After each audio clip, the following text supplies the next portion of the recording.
Halo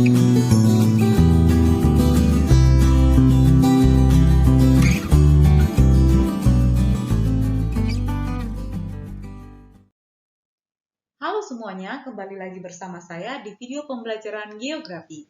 Hari ini kita akan membahas tentang penginderaan jauh dan sistem informasi geografis. Istilah penginderaan jauh ini sebenarnya sudah tidak asing lagi.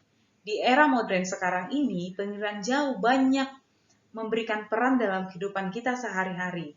Pernahkah kalian menggunakan Google Map, Google Earth, Waze, dan penunjuk arah atau lokasi lainnya? Apabila kamu pernah menggunakan Google Map atau Google Earth, tanpa kamu sadari, kamu telah menggunakan penginderaan jauh. Untuk mengetahui lebih dalam lagi mengenai penginderaan jauh dan sistem informasi, mari kita simak video berikut ini. Beberapa ahli telah membuat pengertian penginderaan jauh. Penginderaan jauh adalah ilmu dan seni untuk memperoleh informasi mengenai suatu objek, daerah, atau fenomena melalui analisis data yang diperoleh alat perekam atau yang dinamakan sensor yang menggunakan gelombang elektromagnetik sebagai media perantaranya tanpa menyentuh objek, daerah, atau fenomena tersebut. Jadi penginderaan jauh, kenapa dikatakan penginderaan jauh? Artinya alat yang digunakan untuk merekam atau sensor tadi diletakkan jauh dari permukaan bumi, jauh dari objek, tidak menyentuh objek, makanya disebut penginderaan jauh. Jadi alat perekam ini sama fungsinya seperti kamera, dia gunanya untuk merekam semua fenomena-fenomena yang terjadi di permukaan bumi kita. Banjir, pasang surut, dan lain sebagainya bisa direkam oleh alat yang namanya sensor, karena sensor ini diletakkan jauh dari permukaan bumi. Artinya dia diletakkan di satelit, di pesawat terbang, pesawat ulang-alik, atau wahana-wahana lainnya yang memungkinkan untuk dapat melihat objek dari ketinggian. Itulah pengertian dari penginderaan jauh. Lalu apa saja komponen-komponen penginderaan jauh? Ketika kamu ingin memotret atau merekam sebuah objek, misalkan saja sunrise atau sunset, komponen-komponen apa yang kamu butuhkan agar gambar yang kamu hasilkan bagus? Mungkin yang pertama yang kamu persiapkan adalah kamera yang canggih. Yang kedua, menyediakan penyimpanan atau memori yang besar. Yang ketiga, kamu mungkin menyediakan ring light dan lain sebagainya. Jadi sama seperti merekam objek pada umumnya yang kamu lakukan dengan menggunakan HP dan kamera digital, penginderaan jauh juga memiliki komponen-komponen yang membantu dan mempermudah kita untuk merekam objek di permukaan bumi. Apa saja komponen-komponen itu? Yang pertama adalah sumber tenaga. Sumber tenaga ini digunakan untuk menyinari objek. Sumber tenaga alami adalah matahari. Jadi matahari disebut dengan sistem pasif. Dan apabila matahari sudah tenggelam, kita dapat saja menggunakan sumber tenaga buatan atau tenaga yang dihasilkan manusia, misalnya seperti lampu. Itu disebut sistem aktif, karena manusia yang aktif membuat lampu tersebut. Itu sumber tenaga. Yang kedua adalah atmosfer.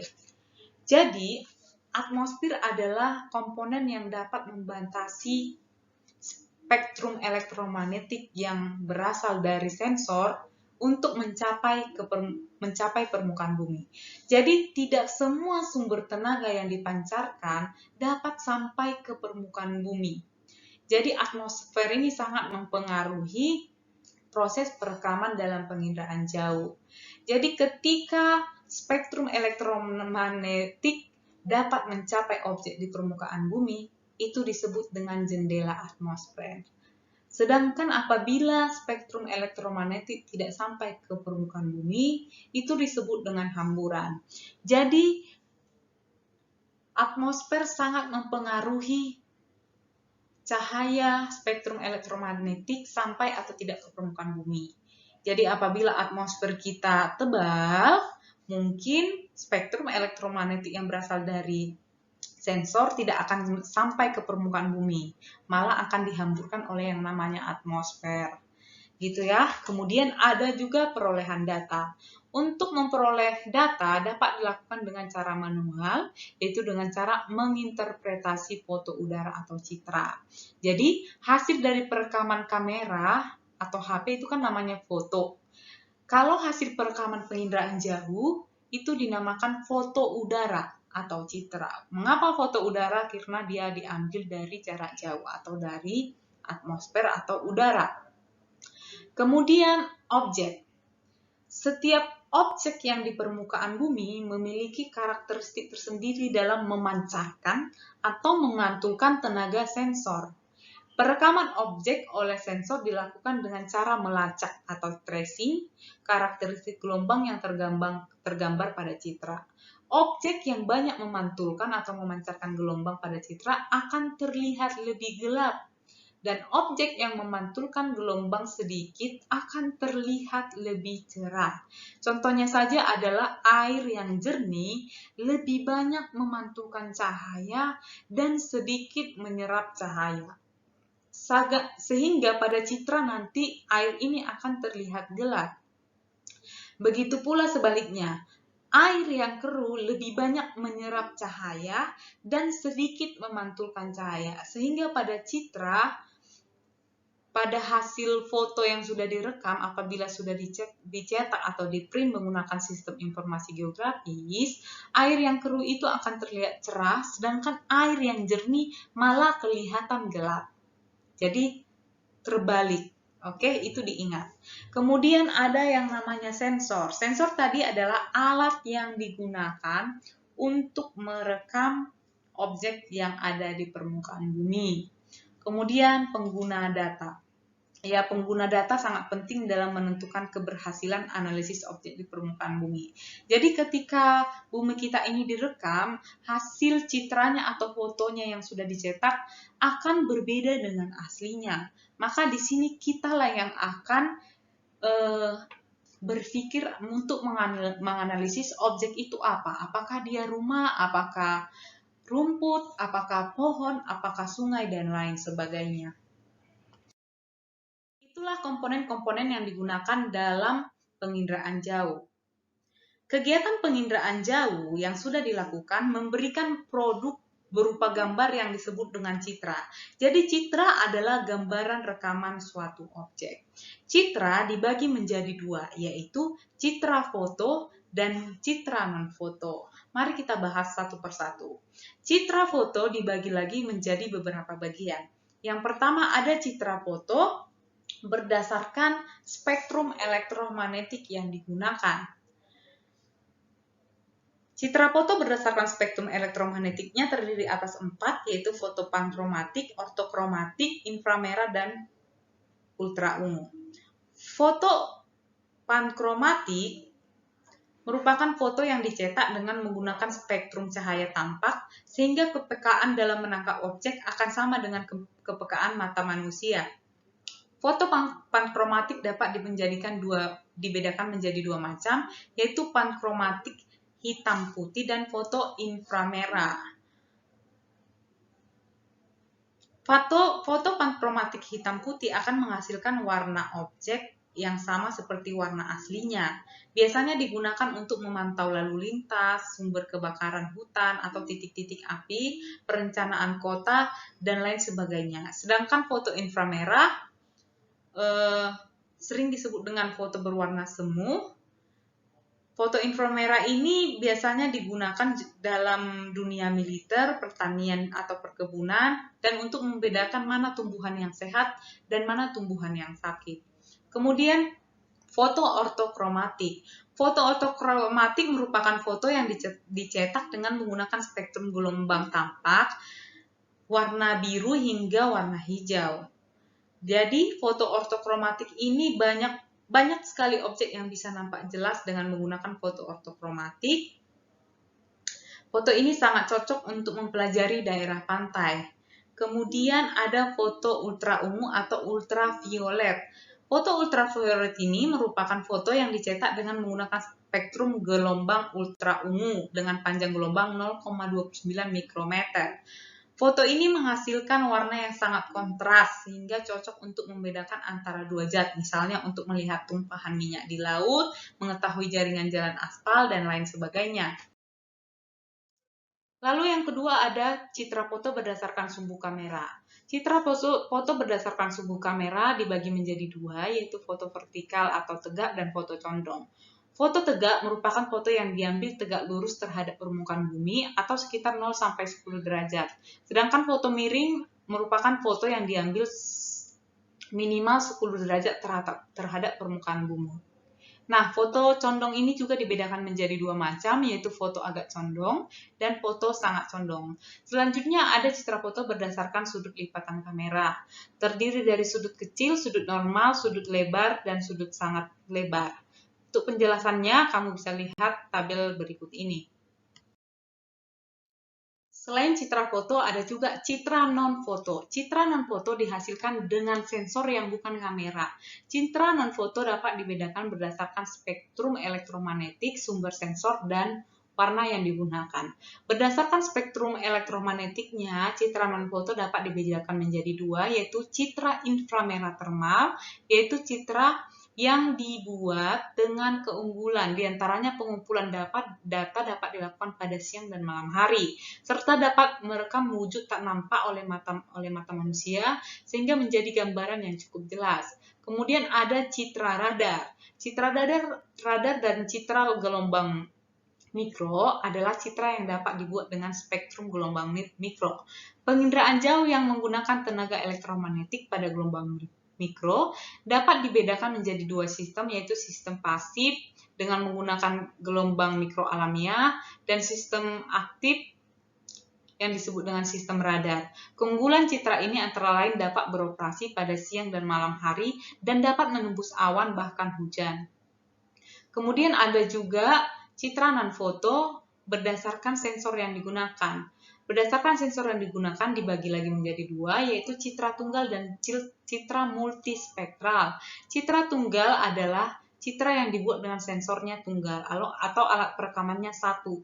Kemudian citra multispektral yaitu citra yang dibuat dengan sensor jamak atau lebih dari dua sensor. Kemudian berdasarkan warna yang digunakan, citra foto dibagi menjadi citra warna semu dan citra foto menggunakan warna asli. Itulah tadi jenis-jenis citra. Sekarang mari kita lihat apa manfaat penginderaan jauh ini dalam kehidupan kita. Dalam bidang kelautan, penginderaan jauh bermanfaat untuk mengamati sifat fisik air laut, mengamati pasang surut dan gelombang air laut, mencari lokasi upwelling, sinking dan distribusi suhu permukaan, dan melakukan studi perubahan pantai, erosi, dan sedimentasi.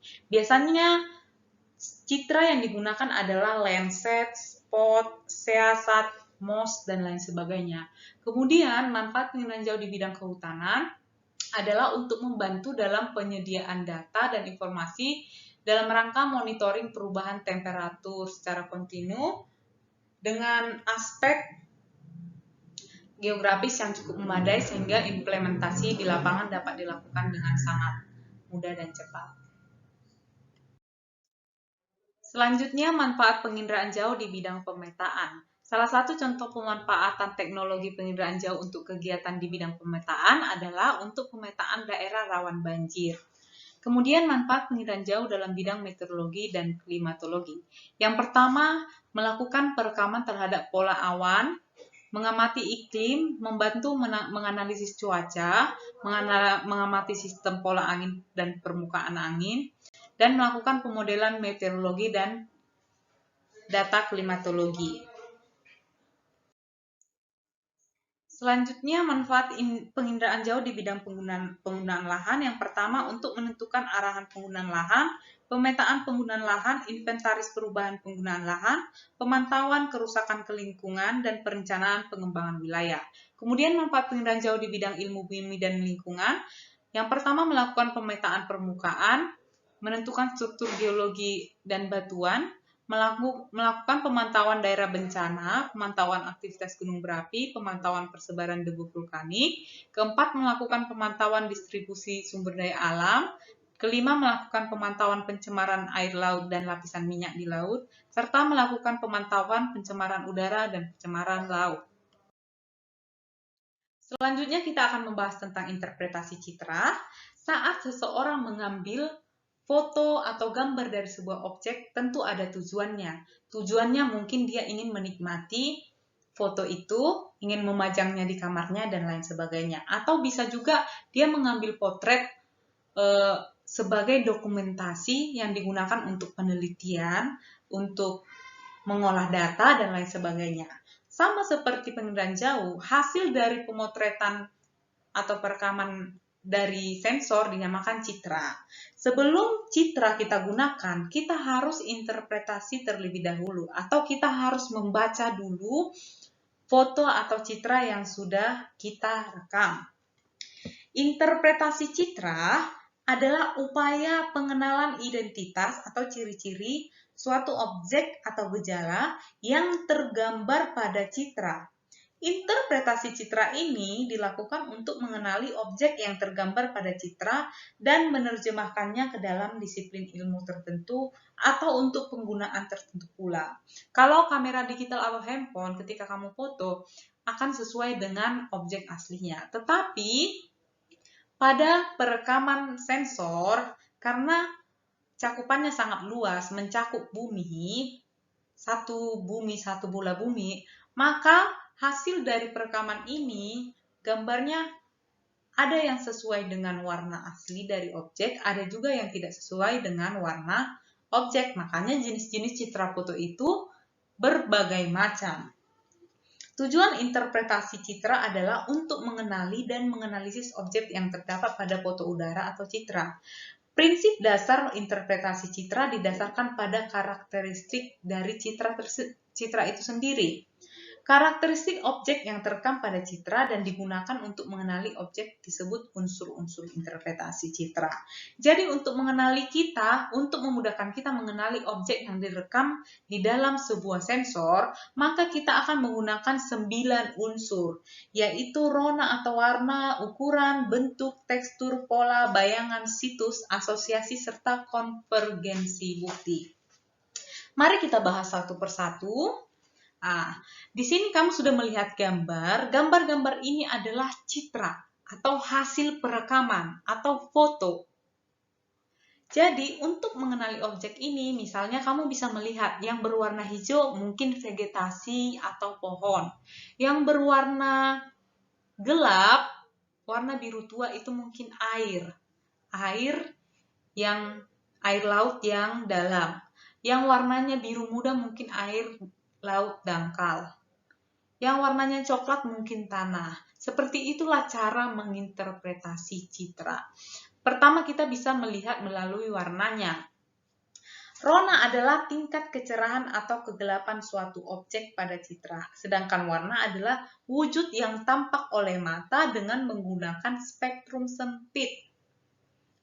Jadi rona pada setiap objek berbeda-beda. Jadi ada yang ronanya gelap, ada yang ronanya terang. Kemudian bentuk. Bentuk merupakan variabel kualitatif yang memberikan konfigurasi atau kerangka suatu objek. Bentuk ini bisa kita lihat misalnya dia persegi panjang, misalnya jalan dan sungai bentuknya memanjang, persegi, misalnya gedung sekolah berbentuk I, U, L, dan lain sebagainya. Itu bentuk. Kemudian ukuran. Ukuran menggambarkan objek berdasarkan jarak, luas, tinggi, lereng, dan volume. Kemudian tekstur. Tekstur adalah tingkat kekasaran atau kehalusan suatu objek. Di sini kamu bisa melihat manakah teksturnya yang lebih kasar, vegetasi atau air. Jadi tekstur vegetasi akan lebih kasar dibandingkan air. Vegetasi pohon yang lebih tinggi, teksturnya akan lebih kasar dibandingkan vegetasi atau pohon yang lebih pendek. Selanjutnya adalah pola. Pola merupakan susunan keruangan objek yang ada di permukaan bumi. Melalui pola kita dapat mengetahui gambaran objek melalui ciri-ciri objek tersebut. Misalnya sungai polanya dendritik, anular, paralel. Pola pemukiman misalnya linier, berkelompok, atau menyebar. Misalkan sawah memiliki pola teratur dan tegalan memiliki pola yang tidak teratur. Kemudian bayangan. Objek yang dilihat dari bayangannya dapat diidentifikasi bahwa objek tersebut tinggi atau rendah. Biasanya objek yang memiliki bayangan adalah objek yang tinggi.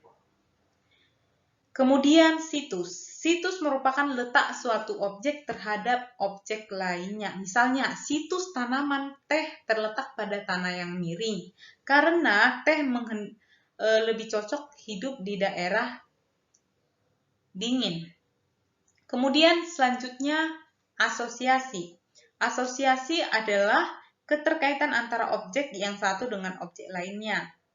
Misalnya, sawah berasosiasi dengan sungai, stasiun berasosiasi dengan rel kereta api, pemukiman berasosiasi dengan jalan seperti yang terlihat pada gambar ini.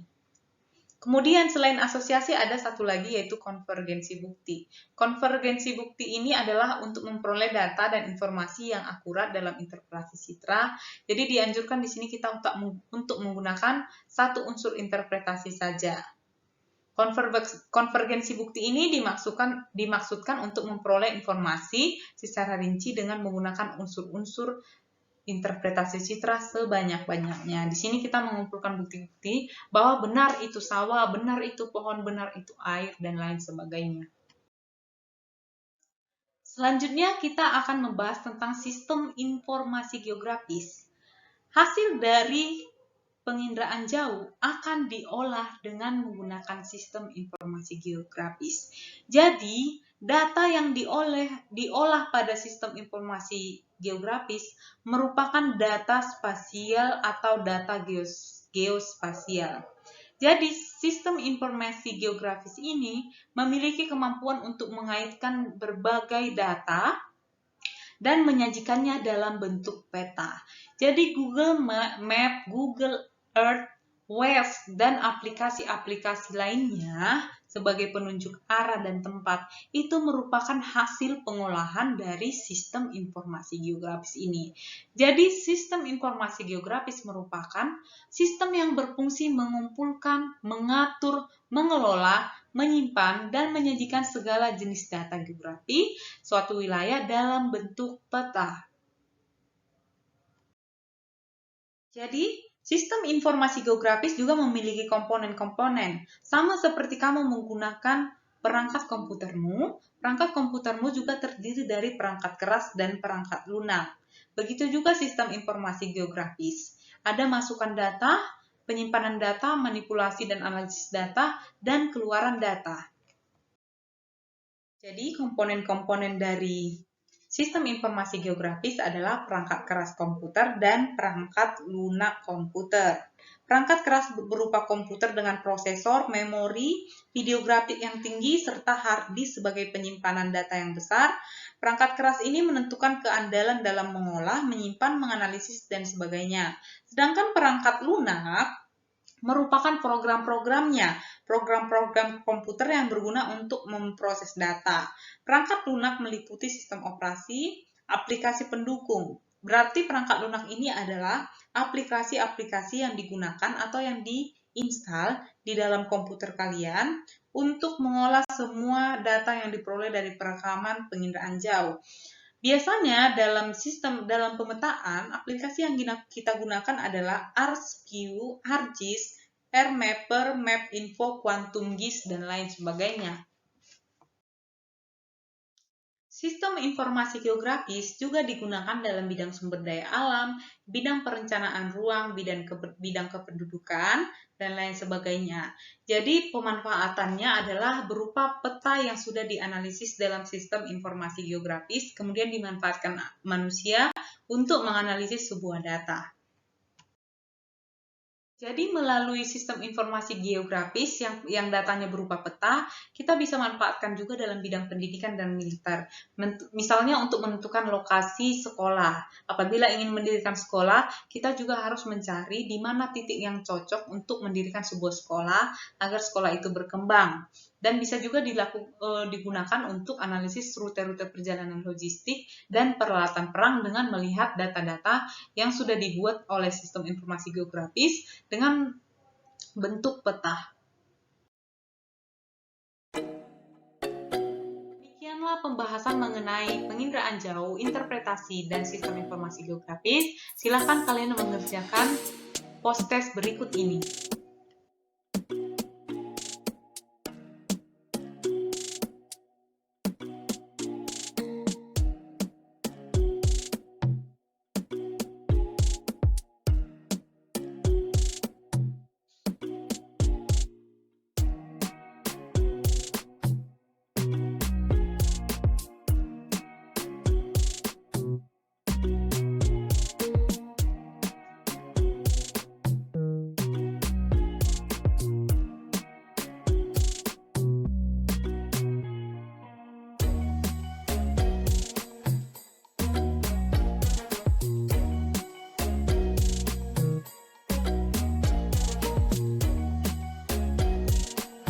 Video ini dari awal sampai akhir. Semoga bermanfaat buat kalian semua dan jangan lupa like, komen, dan subscribe. Sampai jumpa.